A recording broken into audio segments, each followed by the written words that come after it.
నువ్వు అనుకుంటున్నావు. జింజర్ అల్లం తగినంత, మిరపకాయలు పావు కిలో దాకా 200 గ్రాముల వరకు వేసుకున్నాము.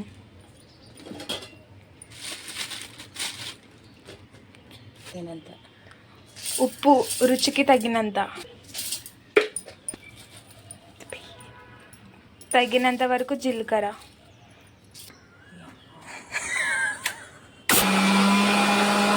కచ్చాపచ్చా మెదిగినాక మిర్చిని మినింబాళ్ళు గంట సేపులు నానబెట్టుకున్నాక వడగట్టి వేసుకున్నాం. కొంచెం కచ్చాపచ్చగా మిక్సీకి వేసుకున్నాం. కచ్చాపచ్చగా మెదిగినాక ఒక బౌల్లోకి తీసుకుందాం. శనగలు కూడా మనం మిక్సీకి వేసుకుందాం కచ్చాపచ్చగా, ఎందుకంటే కరకర ఆడే వడల్లో మనకు కరకరలాడ నోటి రుచికి. కచ్చాపచ్చగా దంచుకున్న శనగ బ్యాళ్ళని ఇప్పుడు మినింబాళ్ళు పట్టిన దాంట్లోకి వేసేసుకుందాం. ఇలా మొత్తం దాంట్లోకి వేసుకొని బాగా మిక్సింగ్. రుచికి తగినంత సోడాని వేసేసుకుందాం. ఉప్పు మనం ముందరగానే వేసుకున్నాము, కానీ తక్కువ వేయడం వలన మళ్ళీ ఉప్పు వేసుకుంటున్నాం. రుచికి తగ్గి మళ్ళీ ఉప్పు చూసి వేసుకోవాలి. కరివేపాకు కొత్తిమీర తరిగి పెట్టుకునేది వేసేద్దాం. ఉల్లిపాయలు కట్ చేసి పెట్టుకునేటివి 2 దుబ్బ వేసేస్తాం. ఇప్పుడు అంతా మిక్సింగ్. కొన్ని తీసి పెట్టుకొని శనగబ్యాలు నానబెట్టుకునేటివి ముందుగానే తీసి పెట్టుకొని ఇప్పుడు వేసుకుంటే క్రిస్పీగా తినేటప్పుడు రుచిగా ఉంటుంది.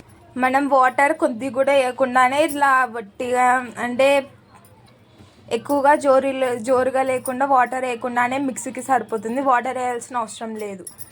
జస్ట్ ఇది ఒక 5 మినిట్స్ పక్కన పెట్టేద్దాం మూసేసి.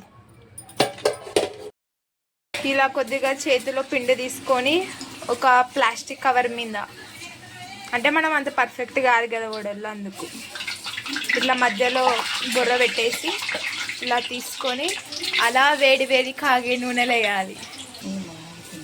ఇలానే ఇంకా అన్ని పిండి అయిపోయేంత వరకు మనం వేస్తూ కాల్స్తూ తింటూ ఉండాలి. ఇలా బాండి నిండగా వేసుకొని గోల్డెన్ బ్రౌన్ కలర్ వచ్చేంత వరకు కాల్చుకొని తర్వాత తినేద్దాం. ఇక్కడ కాలినట్టు బ్రౌన్ కలర్ వచ్చేటివి పక్కకు తీసేసుకుందాం. గోల్డెన్ బ్రౌన్ కలర్ వచ్చేసినవి పక్కకు తీసేసుకుందాం. ఒక్కొక్కటిగా తీసుకొని ఇలా బాండీలోకి వేసేద్దాం.